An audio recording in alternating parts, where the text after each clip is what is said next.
আসসালামু আলাইকুম রহমতুল্লাহি ওবারাকাতু। প্রিয় দর্শকবৃন্দ, বর্বর ইসরায়েল, হিংস্র ইসরায়েল, হায়েনা ইসরায়েল আমাদের ফিলিস্তিনের মাজলুম ভাই বোনদেরকে দিনের পর দিন, রাতের পর রাত, মাসের পর মাস, সপ্তাহের পর সপ্তাহ, বছরের পর বছর জুলুম করেছে, নির্যাতন করেছে, বাড়ি ঘর ভেঙে চূর্ণ বিচূর্ণ করে দিয়েছে, শাহাদাতের দিকে ঠেলে দিয়েছে।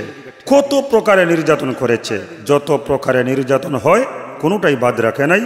এক কথায় সারা বিশ্ব জানে ফিলিস্তিনের মাজলুম ভাই বোনেরা কত নির্যাতিত, এবং নির্যাতন তাদেরকে কারা করেছে? বর্বর ইসরায়েলি হায়েনারা। আমরা মুসলিম বিশ্ব সব সময় ফিলিস্তিনের মুসলমান ভাই বোনদের জন্য দোয়া করি, দোয়া করেছি, এতটুকু, এর সাথে বেশি কিছু করতে পারিনি। শুধু যে আমাদের ফিলিস্তিনের মুসলমান ভাই বোনদেরকে নির্যাতন করে ক্ষান্ত হয়েছে তাই নয়, মুসলমানদের সাবেক কিবলা বাইতুল মুকাদ্দাস মসজিদুল আকসার অসম্মান করেছে এই বর্বর ইসরায়েলি হায়েনারা, ইহুদি গোষ্ঠীরা। সাম্প্রতিক সময়ে আমরা যখন দেখতেছি ইরান এবং ইসরায়েলের যুদ্ধ, ইরান ইসরায়েলকে নাকানি সুবানি খাওয়াইতেছে। আমাদের উচিত ইরানের ভাই বোনদের জন্য দোয়া করা, তারা যেন ভালোভাবে টিকে থাকতে পারে, ইসরায়েলকে উচিত শিক্ষা দিতে পারে, আমাদের ফিলিস্তিনের মুসলমান মাজলুম ভাই বোনদেরকে এদের কবল থেকে রক্ষা করতে পারে, মসজিদুল আকসার ইজ্জত রক্ষা করতে পারে। আমাদের উচিত ইরানের পাশে দাঁড়ানো। এখনো দেখতেছি মুসলিম নামধারী অনেক গাদ্দার মুসলিম দেশ, যারা ইনিয়ে বিনিয়ে ইসরায়েলকেই শক্তি যোগাইতেছে, সাহস যোগাইতেছে, সমর্থন করে যাচ্ছে। মানে প্রকাশ্যে স্পষ্ট ইরানের পক্ষে একটা বার্তাও তারা দিতে পারতেছে না। ইসরায়েলের সাথে ইরান কি একাই যুদ্ধ করবে? না, ইরানের সাথে সমস্ত মুসলিম বিশ্ব থাকতে হবে। থাকতে তো পারলামই না, আমাদের মধ্যে কিছু এমন ভাইয়েরা আছে যারা এই মুহূর্তেও ইরানকে শিয়া, বিভ্রান্ত, কাফের, মানে তারা মুসলিম না এইগুলা বলে ফতোয়া ডেলিভারি দিচ্ছে। আসলেই কি ইরান কাফের? আসলেই কি তারা মুসলিম না? সম্মানিত ভাইরা, ধৈর্য ধরতে হবে, বিচক্ষণতার সাথে কথা বলতে হবে। ইরানের লোকেরা তারা নামাজ পড়ে, তারা কোরআন পড়ে, তারা হজ করে, তারা ভালো ভালো কাজ করে। হ্যাঁ, অনেকেই তাদের বেশ কিছু আকীদা নিয়ে আপত্তি উঠায়। আমিও এই কথা বলছি না যে শতভাগ ইরানের লোকেরা আকীদার দিক থেকে সহি, এই কথা আমিও বলছি না। অবশ্যই তাদের মধ্যে ভুল আছে, কিন্তু আমাদের মধ্যে কি ভুল নাই? শিয়াদের মধ্যে অনেক দল আছে, আমরা যারা মুসলিম নিজেদেরকে দাবি করি, আমাদের মধ্যে কি তাদের চাইতে দল কম? আমরা কি কম দলে বিভক্ত? তাদের চাইতে আমাদের মধ্যে আরো বেশি দলাদলি। আমাদের মধ্যেই তো কত ব্যক্তি পূজারী আছে, কত মাজার পূজারী আছে, যারা এমনভাবে ব্যক্তি পূজা করে, মাজার পূজা করে, শিরিক করে, বেদাত করে, তাদের ইমান আছে কি নাই সন্দেহ জাগে। তো নিজেদের ইমান সংশোধনের খবর নাই, আরেকজনকে কাফের বলে ফতোয়া দিয়ে বেড়াই, এটাকে উচিত মুঠেই না। আমি আরো বলছি, ইরানের মানুষদের উপরে যেইভাবে আমরা তাদেরকে শিয়া বলে ধর্ম থেকে খারিজ করে দেই, মনে হয় সব কিছু আমাদের একবারে সঠিক না। অনেক সময় আমরা বাস্তবতা উপলব্ধি না করে, বাস্তবতা না দেখে আমরা কিন্তু লোক মুখে শুনেও তাদের উপরে এমন কিছু চাপিয়ে দেই যেগুলোর সাথে তারা সংশ্লিষ্ট না। যেমন আমি একটা কথা বলতে পারি, মদিনাতুল মুনাওয়ারায় জান্নাতুল বাকিতে ফজরের নামাজের পরে অনেকবার আমি আমার জীবনে জিয়ারত করতে গিয়েছি। তো এই জিয়ারতের মধ্যে অনেক সময়ই আমি ইরানের অনেক ভাইদেরকে জিয়ারতে পেয়েছি। আমি ইচ্ছাকৃতভাবেই তাদের সাথে লম্বা সময় কাটিয়েছি, যে দেখি বাংলাদেশে তাদের ব্যাপারে যা শুনি বাস্তবে আসলেই তাদের মধ্যে তা আছে কিনা। কিন্তু আমার কাছে মনে হলো আমাদের বাংলাদেশে অনেক ভাইয়েরা তাদের ব্যাপারে যা বলে সব সঠিক না। যেমন অনেকেই বলে তাকে ইরানের লোকেরা নাকি হযরত আলী রাদিয়াল্লাহু তাআলা আনহু ছাড়া অন্য কোনো সাহাবায়ে কেরামদেরকে তারা নাকি বিশ্বাস করে না, মুসলিম মনে করে না। নাউযুবিল্লাহি মিন যালিক। আমি মনে করি তাদের উপরে এটা স্পষ্ট তহমত। তারা যদি অন্যান্য সাহাবায়ে কেরামদেরকে মুসলিম মনে নাই করত, তাহলে মক্কায় জান্নাতুল মুআল্লা, মদিনায় জান্নাতুল বাকির মধ্যে দল বেঁধে তারা গিয়ে জিয়ারত করে কেন?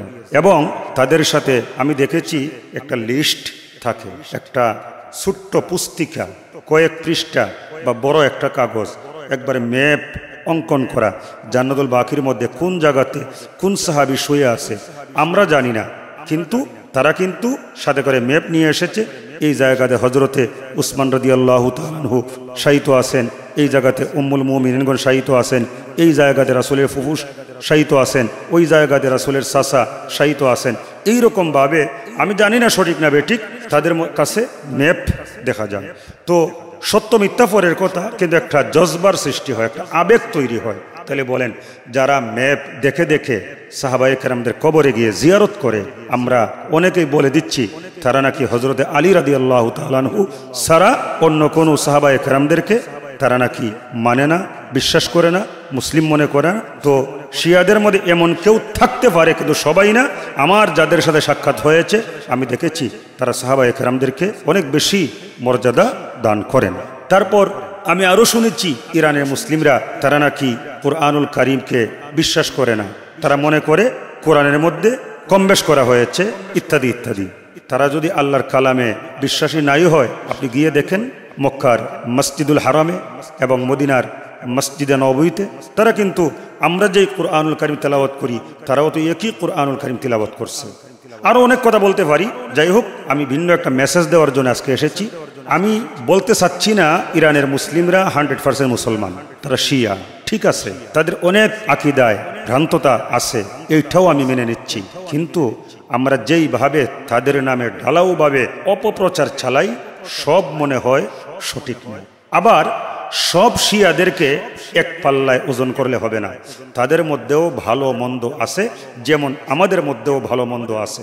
আচ্ছা বলেন তো, আমরা যারা বাংলাদেশের মধ্যে মুসলমান, আমাদের মধ্যে কত পন্থী আছে? আমরা সবাই কি একরকম? আমাদের সবার আকীদা বিশ্বাস কি একরকম? একরকম না। মূল মেসেজ এই মুহূর্তে শুধুমাত্র আকীদার দিকে তাকালেই হবে না, বাস্তবতা উপলব্ধি করতে হবে। ইরান যুদ্ধ করছে কাদের সাথে? ইসরায়েলের সাথে। কোন ইসরায়েল? যারা ঘৃণ্য জাতি, ইহুদি জনগোষ্ঠী, যারা দখলদার, যারা আমাদের সাবেক কিবলা মসজিদুল আকসার অসম্মান করতেছে, এবং যারা আমাদের মুসলমান ভাই বোনদেরকে ফিলিস্তিনের জমিনে নির্যাতন করছে। আপনার মনে চায় না মসজিদুল আকসার ইজ্জত রক্ষা করতে?